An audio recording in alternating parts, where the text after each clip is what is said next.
हरे कृष्ण गोविंद हरे मुरारी, हे नाथ नारायण वासुदेवा। अथ एकोनपंचाशत्तमो अध्याय। अक्रूर जी का हस्तिनापुर जाना। श्री सुखदेव जी कहते हैं, परीक्षित, भगवान की आज्ञा अनुसार अक्रूर जी हस्तिनापुर गए। वहां की एक एक वस्तु पर पुरुवंश नरपतियों की अमर कीर्ति की छाप लग रही है। वे वहां पहले धृतराष्ट्र, भीष्म, विदुर, कुंती, बाहिक और उनके पुत्र सोमदत्त, द्रोणाचार्य, कृपाचार्य, कर्ण, दुर्योधन, द्रोणपुत्र, अश्वत्थामा, युधिष्ठिर आदि पांचों पांडव तथा अन्य इष्ट मित्रों से मिले। जब गांधनी नंदन अक्रूर जी सब इष्ट मित्रों और संबंधियों से भली भांति मिल चुके, तब उनसे उन लोगों ने अपनी मथुरावासी स्वजन संबंधियों की कुशल क्षेम पूछी। उनका उत्तर देकर अक्रूर जी ने भी हस्तिनापुर वासियों की कुशल मंगल के संबंध में पूछताछ की। परीक्षित, अक्रूर जी यह जानने के लिए कि धृतराष्ट्र पांडवों के साथ कैसा व्यवहार करते हैं, कुछ महीनों तक वहीं रहे। सच पूछो तो धृतराष्ट्र ने अपने दुष्ट पुत्रों की इच्छा के विपरीत कुछ भी करने का साहस ही नहीं था। वे शकुनी आदि दुष्टों की सलाह के अनुसार ही काम करते थे।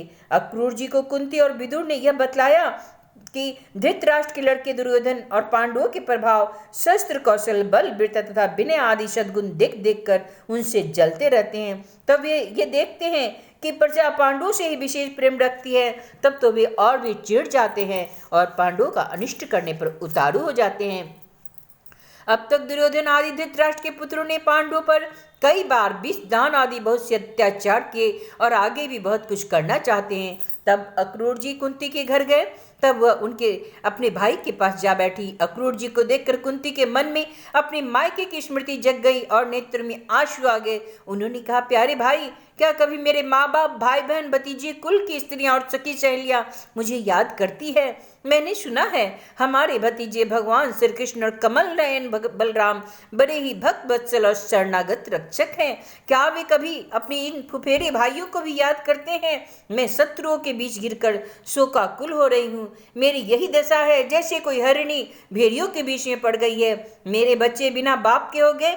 क्या हमारे कृष्ण कभी यहाँ आकर मुझको और इन अनाथ बालकों को सांत्वना देंगे? श्री कृष्ण को अपने सामने समझकर कुंती कहने लगी, हे सच्चिदानंद स्वरूप श्री कृष्ण, तुम महायोगी हो, विश्वात्मा हो और तुम सारे विश्व के जीवन दाता हो। हे गोविंद, मैं अपने बच्चों के साथ दुख पर दुख भोग रही हूँ, तुम्हारी शरण में आई हूँ, मेरी रक्षा करो, मेरे बच्चों को बचाओ। मेरे कृष्ण, यह संसार तो मृत्युमय है और तुम्हारा चरण मोक्ष देने वाला है। मैं देखती हूँ जो लोग इस संसार से डरे हुए हैं, उनके लिए तुम्हारे चरण कमलों के अतिरिक्त और कोई शरण और कोई सहारा भी नहीं। हे कृष्ण, तुम माया के लेस से रहित परम शुद्ध हो, तुम स्वयं परमात्मा हो, समस्त साधनों, योगों और उपायों के स्वामी हो तथा स्वयं योग भी हो।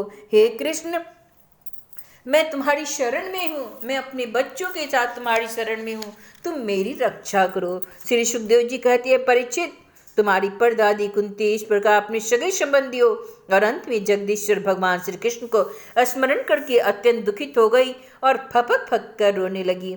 अक्रूर जी और विदुर जी दोनों ही सुख और दुख की समान दृष्टि से को देखते थे। दोनों यशस्वी महात्माओं ने कुंती को उनके पुत्रों के जन्मदाता धर्म, वायु आदि देवताओं की याद दिलाई और यह कहा कि तुम्हारे पुत्र धर्म का नाश करने के लिए पैदा हुए हैं। बहुत कुछ समझाया, बुझाया और सांत्वना दी। अक्रूर जी जब मथुरा जाने लगे तब राजा धृतराष्ट्र के पास गए। अब तक यह स्पष्ट हो गया था कि राजा अपने पुत्रों का पक्षपात करते हैं और भतीजों के साथ अपने पुत्रों का सब बर्ताव नहीं करते। तब अक्रूर जी ने कौरवों को भी बड़ी सभा में श्री कृष्ण और बलराम जी की आदि का हितैषी से भरा संदेश का सुनाया। अक्रूर जी ने कहा, महाराज धृतराष्ट्र जी, आप कुरुवंशियों की उज्जवल कीर्ति को और भी बढ़ाइए। आपको यह काम विशेष रूप से इसलिए भी करना चाहिए क्योंकि आपके भाई पांडु के परलोक सिधार जाने पर अब आप राज्य सिंहासन के अधिकारी हुए हैं। आप धर्म के प्रिंस से पृथ्वी का पालन कीजिए, अपने सद्व्यवहार से प्रजा को प्रसन्न रखिए और अपने स्वजनों के साथ समान बर्ताव कीजिए। ऐसा करने से ही आपको लोक में यश और परलोक में सदगति प्राप्त होगी।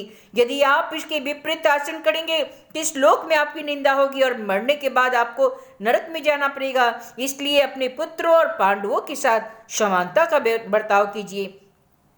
आप जानते हैं इस संसार में कभी कहीं कोई भी किसी के साथ सदा नहीं रह सकता। जिनसे जुड़े हुए हैं उनसे एक दिन बिछुड़ना पड़ेगा राजन। यह बात अपने शरीर के लिए भी शोले आने सत्य है। फिर स्त्री पुत्र धन आदि को छोड़कर जाना पड़ेगा। इसके विषय में तो कहना ही क्या है। जीव अकेला पैदा होता है और अकेला ही मरेगा। अपनी करनी धरनी का पाप पुण्य का फल भी अकेला ही भुगतता है। जिन स्त्री पुरुष पुत्रों को हम अपना समझते हैं वे तो हम तुम्हारे अपने हैं। हमारा भरण पोषण करना तुम्हारा धर्म है। इस प्रकार की बातें बनाकर मूर्ख प्राणी के अधर्म से इकट्ठे किए हुए धन को लूट लेते हैं। जैसे जल में रहने वाले जंतुओं के सर्वस्व जल को उन्हीं के संबंधी चाट जाते हैं। यह मूर्ख जीव उन्हें अपना समझकर अधर्म करके भी पालता है पोसता है। वे ही प्राण धन और पुत्र आदि इस जीव को असंतुष्ट छोड़कर चले जाते हैं। जो अपने धर्म से विमुख हैं, सच पूछिए तो वह अपना लौकिक स्वार्थ भी नहीं जानता। जिनके लिए वह धर्म करता है वे तो उसे छोड़ेंगे ही,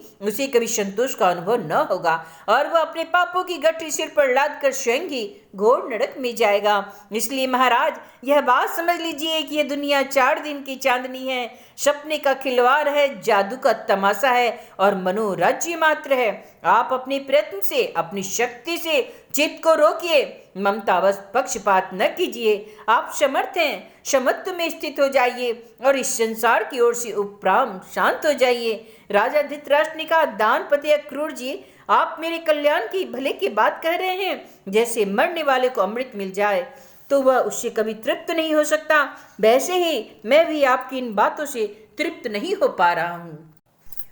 फिर भी हमारे हितैषी अक्रूर जी, मेरे चंचल चित्त में आपकी यह प्रिय शिक्षा तनिक भी नहीं ठहर रही, क्योंकि मेरा हृदय पुत्रों की ममता के कारण अत्यंत विषम हो गया। जैसे स्फटिक पर्वत के शिखर पर एक बार बिजली कौंधती है तो दूसरे ही क्षण अंतर ध्यान हो जाती है, वही दशा आपके उपदेशों की है। अक्रूर जी, सुना है सर्वशक्तिमान भगवान पृथ्वी का भार उतारने के लिए यदुकुल में अवतीर्ण हुए हैं। ऐसा कौन पुरुष है जो उनके विद्वान में उलटफेर कर सके? उनकी जैसी इच्छा होगी वही होगा। भगवान की माया का मार्ग अचिंत्य है। उनकी माया के द्वारा इस संसार की सृष्टि करके वे इसमें प्रवेश करते हैं और कर्म तथा कर्म फलों का विभाजन कर देते हैं। इस संसार चक्र की बेरोक टोक चाल में उनकी अचिंत्य लीला शक्ति के अतिरिक्त और कोई कारण नहीं। मैं उन्हीं परमेश्वरशाली शक्तिशाली प्रभु को नमस्कार करता हूँ। श्री सुखदेव जी कहते हैं, इस प्रकार अक्रूर जी महाराज धृतराष्ट्र का अभिप्राय जानकर और कुरुवंशी स्वजन संबंधियों से प्रेम पूर्वक अनुमति लेकर